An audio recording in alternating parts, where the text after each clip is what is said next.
What is up, ladies and gentlemen? Welcome to another episode of Oddity Acres. I hope everybody had a great time with their friends and family over the holiday season. I know it's been kind of a lull period here, but we are back. We are back, and we are back better than ever. 2025, a lot of exciting things coming up. But today, we find ourselves in Amherst, Ohio, and we're going to take a little bit of a deep dive into the Amherst Train Disaster. It happened on the tracks right behind me. So stay tuned.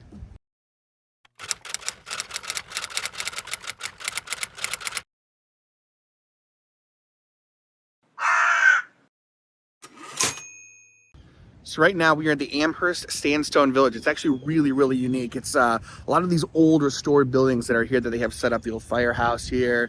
There's some different housings back here.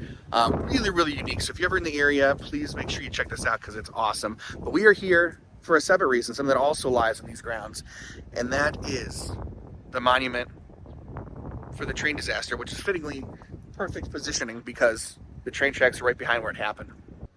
Now this goes back all the way to 1916. It was a foggy night at 3:15 a.m. on March 29th, and 3 trains would collide right here, causing 27 deaths and over 48 injuries. But the story gets even crazier.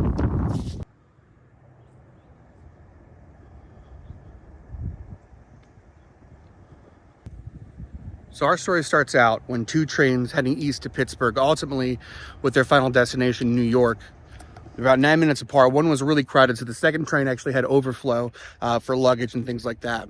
So when the first train got to about here, roughly here, within 75 feet, where the old Amherst switching station was, the train conductor slowed down to a stop because he saw a danger signal light on the tracks. And again, it was so foggy that night that he didn't know if there was some sort of problem with the tracks. He had to stop for safety purposes. So at that point, he slowed down, stopped, and got out to look for the railroad worker to discuss what was going on. It turned out before the conductor even got to the railroad worker where the tower was, the light went off. So it was a bogus light. It didn't really work. There was some sort of error with it. So he started heading back to the train. And when he got in, he found that he had a very serious problem because the train could not start from a dead stop. The wheels would just start spinning, and he wasn't able to go anywhere. Now, at this point, tragedy struck. The second train conductor, because of the dense fog, couldn't see that the first train was barely moving, and he actually plowed right into it, driving the train straight into the back 2 cars of the first train and then toppling over every other train car off the tracks. See, but it gets even crazier than that, because there was another train heading west from New York City to Los Angeles, and it plowed into both of these 2 down trains, causing a 3-train pileup. So I guess the noise and the crushing metal and the screams from the victims basically awoke the town. People gathered from miles and miles and miles away. They heard it from all the way out there, and they gathered here on these tracks right behind me to try to help the innocent, try to help the victims, try to pull bodies from the wreckage, and try to get or render as much aid as possible. It said that they moved hundreds of pounds of crushed metal off these tracks and pulled countless bodies to the side and tried to just get as many as they could that were still breathing to the local hospitals. I guess crushed limbs and massive head injuries were very common. They were just torn to pieces in the wreckage. And, it was just a constant chain of people getting people loaded up, brought to local hospitals. The scene was chaotic, to say the least. Now, other people came to these tracks during the accident to loot. There's been lots of reports of people that came here just to steal whatever they could. There was actually a Lorain police report of one man stealing another man's scalp as he was laying there on the tracks. It got very gruesome, not only because of the wreckage, but because of, all the looters and the crime that was going on, right? People taking advantage of a horrible tragedy. So here's a really interesting part of the story here. On the train going from New York to Los Angeles was a woman named Mary Pickford, and she was the most famous silent movie actress of her time, bigger than Scarlett Johansson is now. Just an absolute massive actress. And she not only stayed to help, but she stayed all night, throughout the night, with her assistant Ella. They tended to the wounded, did as much as they could as far as giving medical assistance, pulling bodies from the wreckage. She did everything she could and really became a hero of this disaster. So Mary was on the train heading back to Los Angeles because she had just finished up filming her movie Hulda from Holland back in 1916 in the New York area. So right around this time, the conductors started to get some of the trains righted and back and moved off the tracks. And that was able to open up a lot of room for people to get others to the hospital in Elyria, which is not too far from here. But Mary and Ella stayed all night and made sure that every victim that they could treat was treated. Incredible. It's so weird to be standing on these tracks and just think about, I mean, put yourself back to that foggy night in 1916. All the carnage and chaos. Absolutely crazy. Now, Mary went on to form multiple charities for, people that in the industry that needed help. She was a huge caregiver to the children and the elderly. She was always, very philanthropic and wanted to give the best she could to others.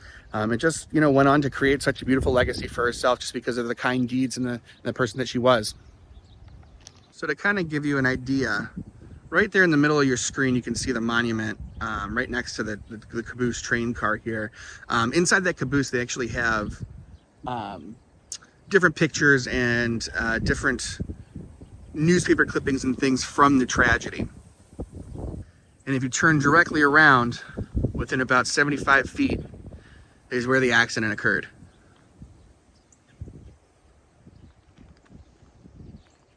Absolutely insane.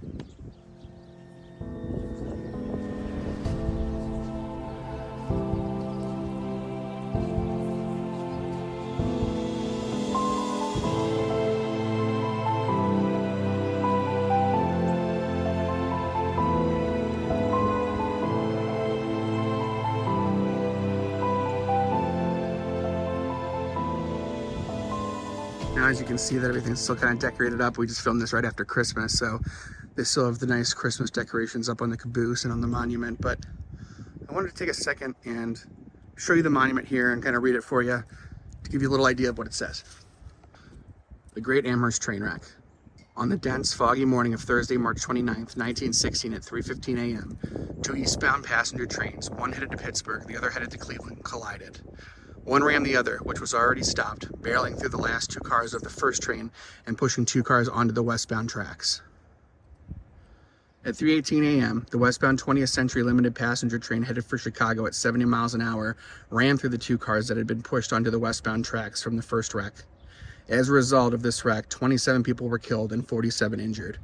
This collision was so horrifying that some of the victims could not be identified and were buried in unnamed graves at the Crown Hill Cemetery. This plaque pays homage to the deceased, those who were injured, and the heroic deeds of all those involved. And it says historical marker commemorating the 100th anniversary, March 29th, 2016. So we're almost 109 years ago. Almost to this day, because it's almost January, so within 3 months, it's been 109 years. So obviously those who were identifiable were able to be buried, wherever their family wanted them to be buried. But it does say that there are some unnamed victims in the Crown Hill Cemetery here in Amherst. So we're going to go and see them and pay our respects. I say this all the time, but it's absolutely crazy to be standing where history happened. You know what I mean? When I film these vlogs, I do it because I really enjoy taking a deep dive into the history of things and events that happened. But when I am filming, I sit there and I close my eyes and I go, gosh, what would it have been like if I was, someone that lived up the road when this actually happened? I mean, that was probably an event of their lifetime. That's absolutely crazy to just even put yourself in that position. But yeah, as I said, make sure you guys, if you live in the Amherst area or Northeast Ohio, make sure you check this out. It's a really, really cool, exhibit they have in here. I wish they were open. Unfortunately, I can't get you in there. I will show you inside the windows though, and kind of show you what to expect. They kind of have it set up in there really nicely. But yeah, if you're ever in the area, make sure you check out Amherst Sandstone Village and come see the plaque, come see the caboose, come see all the really cool buildings that they've done. I'm sure they got a lot of stuff going on here in the summertime. Definitely worth checking out. So this is inside the rear of the caboose, and you can see inside they have a lot of maps and documentation, pictures from the scene and the train wreck. So it looks like there's a small exhibit back there for that and the events that happened here. And then if you walk to the front of the caboose, they have it set up kind of like a dining car, the way it would have looked back in the day, which is really cool.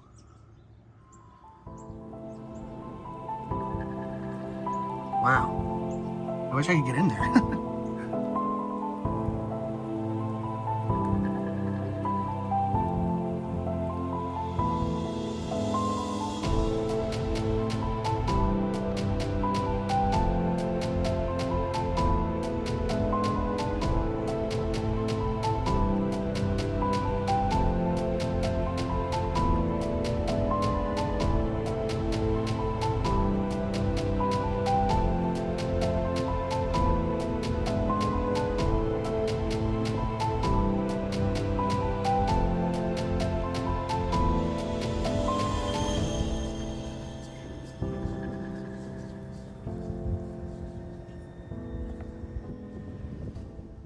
So I am in the Crown Hill Cemetery in Amherst, Ohio, and right behind me are the 5 graves of the unknown victims of the train disaster on March 29th, 1916. Check this out.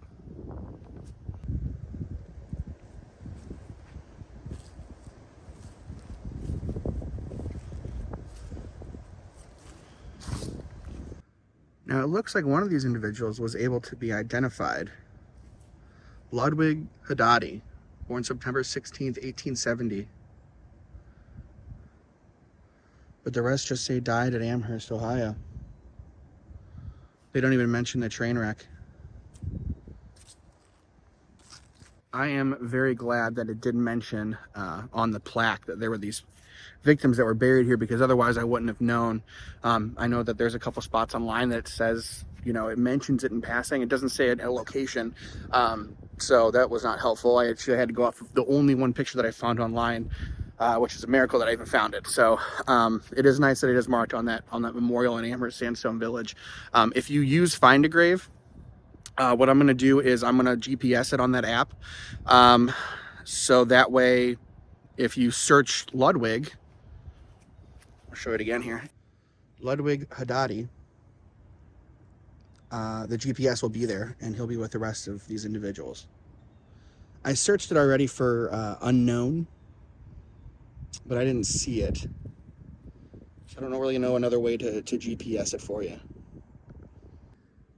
It is a beautiful cemetery though. Lots of very old stones. But there you have it. The story of the Amherst train disaster.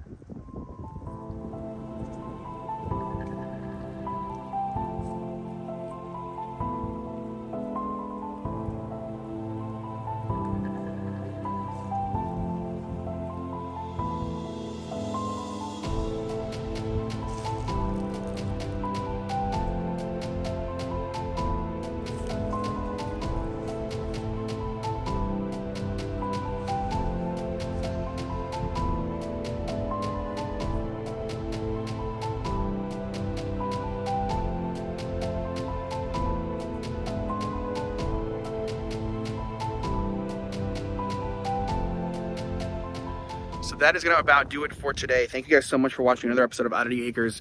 Stay tuned for some awesome stuff this year. I want to make sure we get some really cool content out for you. I want to do some traveling, bring you to some crazy places from around the country. I got big plans for this year, and I thank all you guys for tuning in. I think we're up to 2,030 subscribers right now, which is huge. I never thought when I started this channel, when I got my first 10 subscribers, that I would be up into the thousands. And you know, every one of you that is watching this, it really, really means a lot to me. It really does. I really appreciate every single one of you guys that take some time to spend with me and take a deep dive into some odd history. So until next time, stay scared. Happy Halloween. We'll see you soon.